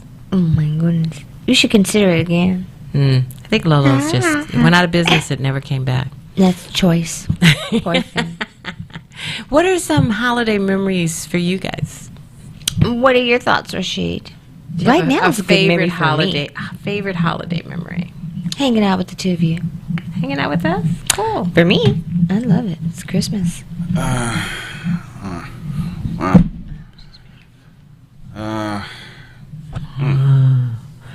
on. You gotta have one. Gotta have one. Let's see. I guess one good holiday memory that I've had was when I was at my godmother's house. And I would just see my godmother, god brothers, and all those friends and family, especially those that I knew from my middle school, which was Transfiguration. That was a good time. I guess another good time was when we were over there again, and we took a family photo where it was like me and my aunt, my uncle, their kids, and just all of us, God family included. All took a series of family portraits. Oh, That's nice. very nice. Definitely. Good times. That sounds exciting. I have a good childhood memory. Photos. No, I don't think there was so much photos, just of tradition. You remember Phyllis would come over and get us? I do. Yeah, and that was our next door neighbor. So our next door neighbor, who was older than me, Jackie was really small. I was a little kid. And we would go over to her house, and they always had a white Christmas tree. Do you remember that? Yes, and we always had a pretty green one. We always had a green one, but they would always have a white Christmas tree. And that fascinated me that it was white. I remember we would go into the front room because they never really hung out in their front room. You always hung out in the den. But at holiday time, you had a chance to go into the front living room. I know. And hang Fun out in time. there and drink eggnog, which I don't like eggnog. I But love we would eggnog. You love eggnog? I love eggnog. Do you? Yes. Yes, I will slap it down, girl. I have to watch myself. That's what I'll just drink it all. I'll just sit there and Really? yes. Ah. So good. Like I literally have a carton of eggnog at home. I Right now. drank mine all yesterday. It's so good. Yeah, in fact, it's really good, especially if you warm it up. If you warm the eggnog up? Mm-hmm. I love eggnog. It's amazing. It's like drinking hot milk. It just has more texture to it. It's that time of year. Plus, this is the McRib time of year for people, but I didn't get Batuk this year so far. I'm not as thrilled. I don't know. You have to make a rib sandwich for me. Oh, wait, hold on. The McRib is back? The McRib is back. Oh. It usually comes out around this time. It does? Okay. You love the McRib. It's your thing. But this year, I don't know. I don't know. I'm not as jazzed about it. I've only had 2. Shocking. Why aren't you jazzed? What I changed? don't know. I guess I'm really trying to think about what I'm eating now. It's like, Jack, you don't need that shit, dog. Yeah, you're more health conscious. Plus, it's like, are these actual ribs or like? What is it? It tastes good, whatever the hell they make it. But I don't know what the What hell is it this mystery Should we meat? Google what is in the McRib? Eric says it's not pork, but people said it's pork. It's pork. Hold on. What's actually Compressed like Spam. Yeah. Let's see. It don't taste like spam. It just don't look like no ribs that I get at the Rib Jack. At Miracle Market. Or at Lucille's, or when we go to like... I'm confused. See, look at it. Look, Lo. 520 calories. McRib starts with a seasoned boneless pork There you go. dipped in a tangy barbecue sauce, topped with silver onions and dill pickles, all sorted on a toasted home-style bun. With everything combined, you have barbecue pork sandwich perfection, but availability is limited. We'll make sure to let you know when the McRib is back. So it's back right now. But when does it leave? Don't ask me. I don't want to know, Lori. It's going to be too soon. So funny. I'm just teasing, but... Well, the I'm McRib, not. hey, that's a memory. Your December memories. It usually comes You out eat a November, McRib? because in November it comes out around the baby's birthday. Actually, Gabriel. so let's see. No, it came. G. Let's see. No, so the McRib came back in November of 2023. I had one. One in Compton, one in Long Beach. The rumor started Compton's coming was out better, September 26th. in my opinion. But And so more than likely, by the time winter ends, so they're saying it's like a failed world tour. That's how they're selling it as. they do it every time. Yeah, they They do do. it every year. Remember that? Mean Girls. Well, I think Every I know what year. I'm going to have for dinner tonight. You're having a McRib? Fuck yeah. Wow. I'm not having that. It's so good. No.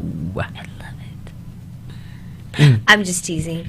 No, I that's would great. have one, though, if I was still in my McRib days. I swear. Mm. I remember when McDonald's came up with the value pack. It was like my senior year of high school, and I was so happy. Value pack. What was Remember in a that? value pack? You got whatever kind of sandwich you wanted, fries and a drink. Now they call it a combo, and now you get low key for it.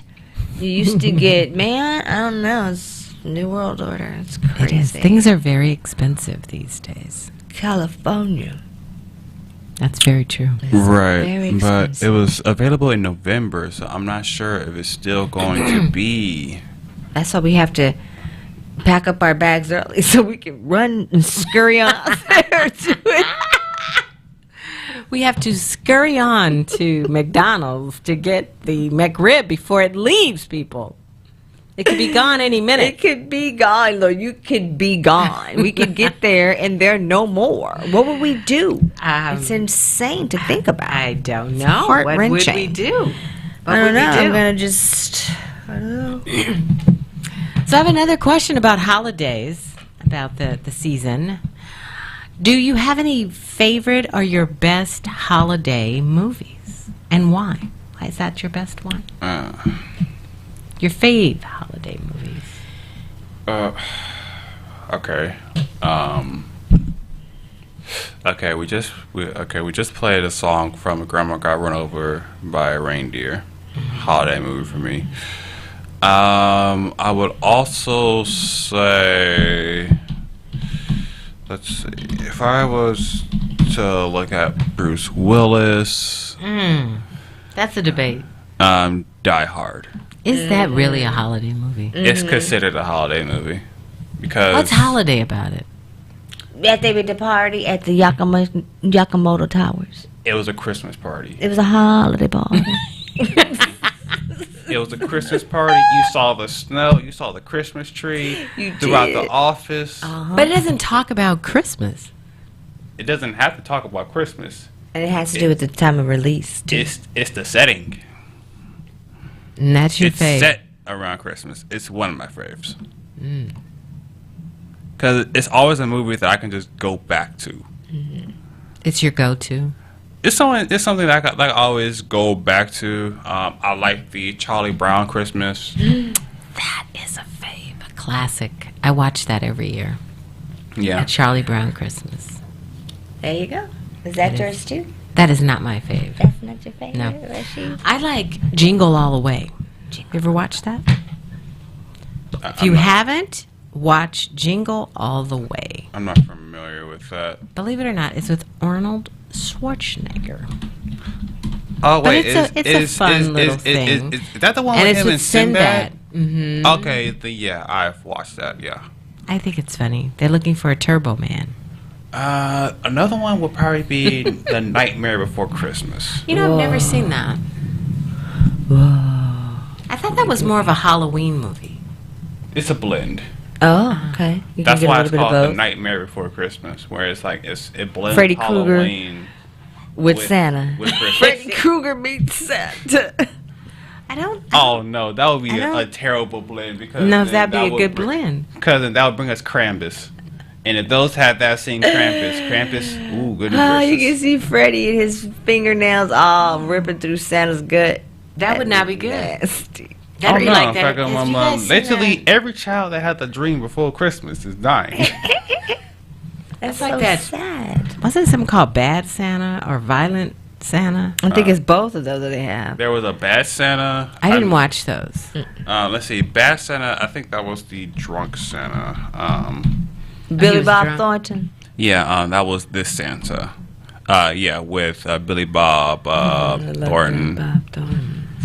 Bernie Mac, Tony Bernie Cox, Brent Kelly. Do we just? I don't know. It's so tough. Oh yeah, How the Grinch Stole Christmas. Is that a Elf. fave for you? Oh, this is what it's called. It's called Violent Night. Oh yeah, that one. That I think that one just came out. They have it came out in 22. Oh, 2020. Violent Santa. Yeah, see, Santa goes around killing people. See, that's jacked up. Why does Santa gotta be Oh, yeah, so that was- ruthless nowadays? in That's fact, cold. that was more of a comedy than anything else. Cause it was just Was it because I don't like thinking of Santa coming after me Yeah, see, it's called Violent Night. I mean, like with it a was. hatchet? I don't know. I didn't watch it. I mean, it was it's an action comedy. It is an action comedy. Yeah, where literally, fucking my mom, these people were literally took Santa hostage, and then that's when Santa was like, "Y'all on the naughty list. Y'all gotta go," and put them all in a pack. He put them Almost all like Saw. on pack watch. On pack watch. Holy cannoli. Santa don't play right here. That's Dang. crazy. That's He was crazy. a bad Santa, for real, for real. Do you have a favorite, Well- Jackie? Oh wait, but Home Alone. Oh my God, That's that's what I'm saying. That's mine. Home Alone. 1, 2, 3, 4. Which one? one would be In the New Christmas- York. Well, yeah, One or Lost two? in New York. Lost in New York. That's 2. yeah, because technically they were Because he was both just- of those. Were, actually, no, both- literally both. all of the Home Alones were set around Christmas time because like they would go Yeah. on a trip, It's a and, holiday. and either forget him Mm-hmm. or just leave him alone. I think in both of them they straight up forgot him twice. Well, the first one, they forgot him. Right, The the second first- one, they didn't forget him. They lost him. Right. Yeah, because he gets on the plane. They all go to Paris, right? But he gets on, no, not Paris. They go some other place. But Their plan was he- the plan, but they ended up in Florida. Yeah, I think they go to Paris in the second one, and he goes to New York. Right. Uh-huh. He's on the wrong plane. Right. But again, was she just saying, bitch, you don't know your baby not on the motherfucking Yeah, plane with you? she doesn't know. right. AKA they were forgotten. Right, you Yes. effed up. Like, we can go into the specifics of what happened. The first one, you The straight first up- one is terrible. She You leaves him forgot- upstairs. She forgot him. Fact of mama, you literally like during the entire time he walked back inside to grab something, you drive off. At no point during that entire trip to the airport do you think to look back and say, "Where's my son?" Or the other thing is, he's such a rebel rouser. He is such a problem, pain in the his ass. So when you be like, "Where's this little motherfucker at? He quiet. He must be doing something." Right. Right. She trusted the older niece to do the head count. Right, Remember? which was She counts all literally of them. she Yeah. did not care. She was the wrong person for the job because she obviously did not care. just She was being a like, kid. "I'm gonna leave this man behind. I'm gonna leave this nigga on his own. I don't care." But she thought the neighbor's child was there, and she counted that head, thinking it was Kevin's head, the little boy next door. And then next thing you know, they're like, "Oh God."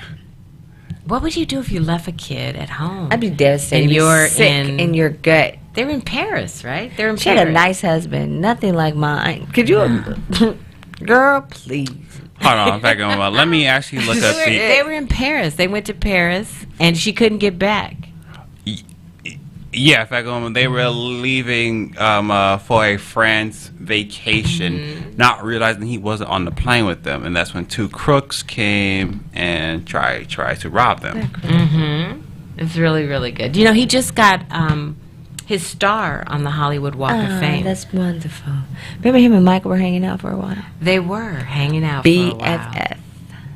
Yeah, in fact, I remember Richie Rich with him. Oh, yeah. Do you guys know he has a brother? I think his name is Kyron. And He plays on Succession. He looks just like him. I didn't know he had a brother who was an actor. That's exciting. Yeah, great. Through all great those work. years. Great work. Yep. Macaulay Culkin. Ooh. That was a really good one. I love Marv. My God. Marv. The Sticky Bandits. Right, but it's like you Okay, literally that's let totally a right. child outsmart Yeah. two burglars. Sugar, we did it again. Yeah, it's They really did it bad when you again. did it again. I mean, come on. I'd be Right. on the lookout. Like, if I wasn't holding anybody's hand, it would be Kevin's that I Yes. was holding. I may And have left again- another one, Right, but but it not wouldn't have Kevin. been Kevin. I would have kept up with it. It's Right, hilarious. because like There they go. So you're running, you just saw him. What I don't understand, when once they're on board, why doesn't she as a mom just do a visual? Well, because the kids are in, Again, they're I in don't coach, and they live I in, need to they're go in look at first you people class. before I go. We go. I don't think I would ride in Is it first because if it was my kids in rushed? coach. Yeah, she put the kids in coach. I get it, but I'm just No, saying. But because- before, would you go into coach Yes, I would. and then take your ass back? no, but it's like if I I'm go just thinking. Absolutely. Yeah, okay. not okay. So for what I remember, if I go, they were trying to board the actual flight, and they were already running late. They were running late. So they were in a rush to basically get everybody to get on the plane. So they were doing all that. But I'm never in that much of a rush as a mother. I need to lay my eyes on you Basically, I think to make sure you're in your seat, you're settled, you got your seatbelt on, you got your little headphones, you got everything you need. yeah, if I go, I think there's multiple responsibility because like it's not just on the mom. I go, there was a family member who straight up lied. True. There, in fact, there was the dad who straight up also forgot. Yeah. Back until he got on the plane, that's when he was like, Well, he never remembered. of course, It was the mom who said, Kevin. right? Because the dads, they were talking on the flight, and on the flight, that's when she got the realization. Kevin, talking about Well, she had a feeling that they left something. He thought it was the garage. They left the garage door open. all right, but yeah, Wow. they left something. They left someone. Hey, that's Kevin. Yeah, that's a great classic film. How you leave an entire human? Because he's a pain in the butt. He's like, let me. I get being a pain in the butt, but That's Jesus how. Christ. Yeah. How you out here forget? And I think it was Lenny. Well, was it Lenny or Megan was the one that was doing the head count while they were all in a rush? Because apparently he never left his room. No, Kevin stayed. He got banished to the 3rd floor Right. because his he was behavior. misbehaving. Right. And so when they were all, we slept in. Everybody was running around on the 2nd and 1st floor, and they didn't make the connection that he was on the 3rd punishment. because he was on punishment. Right. So And then when the young girl was counting, she counted the neighbor as Kevin because they're the same height and size. So they're like understandable kinds of mistakes. Yeah. They are explainable. But from a mother's perspective, But she's got a gang of kids. You only got 2.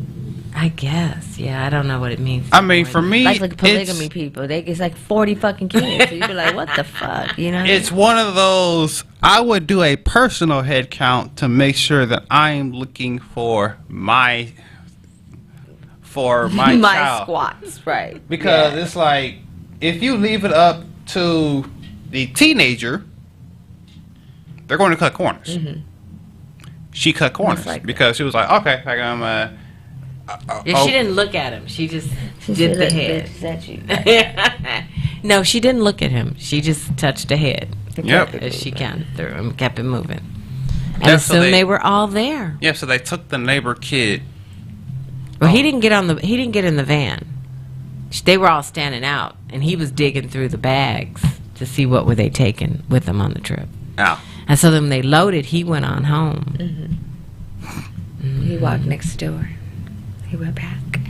That's a very interesting one. I think That that's is. probably one of a great classic, in Great my classic. opinion. Can never Another get too one that much I of watched, not many people like this one, but it really, in terms of tradition, kicks off my holiday season, is Miracle on 34th Street. That's a good film. Have you There's a seen that, couple of Rasheed? Miracle on 34th Street? Sounds familiar. I like With that. Chris Kringle. With Chris Kringle, Santa Claus is put on trial to prove his identity. Authenticity, yeah. Pretty interesting. I don't know. Do you believe in Santa? I believe. You do? I do believe. Well, I don't know. Was that the? I believe in Christmas Was magic. that the girl that played Matilda? Little Matilda? Yeah, there was one. That's the one in color. The other one, the original. With 1947. Yes, that's the one I typically watch. Is the original. Pretty cool, huh? Mm-hmm. Yeah, had him in a friggin' in a straight up New York type of attire. Do you like A Christmas Story? Do you guys ever watch that? I do. It's know, with okay. that little boy. Yeah, that little boy. You know, that is playing at the Amundsen Theater right now. Oh, the my Christmas goodness. Story. Mm-hmm. It is. It's probably good. I debated going to see that one. The hot See it. chocolate nutcracker one. Oh, yeah. That's very true. Very true. I love those movies. Those movies are good. You guys. I'm sorry, next week- 1973. Is the remake? There's a 1973, a 1947 version, and now a 1994. Jesus Christ, they've done three remakes of that Whoa. same movie. Yeah, it's a pretty cool. classic. Miracle on 34th Street. I like the original. Set in New York. There's Macy's and Gimbel's. The 47 one? 1947. Okay. Check it out. It's good. Pretty good stuff, Rashid. It is. And I Well, think- next week, you guys should tune in. Our listeners, we're going to have the ladies of the chat hosting where you can get some holiday treats, some holiday gifts. And just a little bit of information about skincare, particularly for people of color, and just some things that we could do to keep ourselves and our skin, which is one of the largest cell on your body, keeping ourselves hydrated and Exactly. looking gorgeous. Self-care. Yay! There may be some holiday deals out there for you, too. I definitely suggest you guys tune in on Lori G. Absolutely. It's going to be a great time.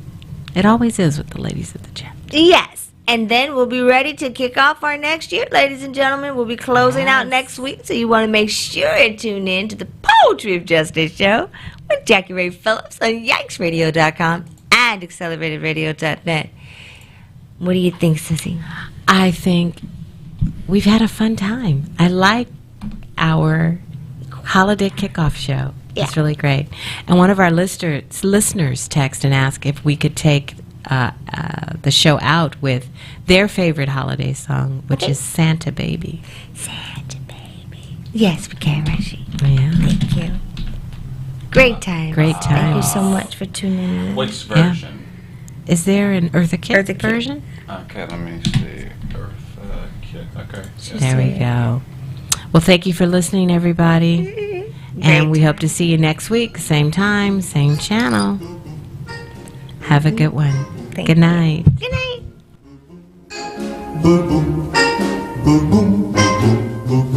Santa baby, Just slip a sable under the tree for me. Been an awful good girl, Santa baby, so hurry down the chimney tonight.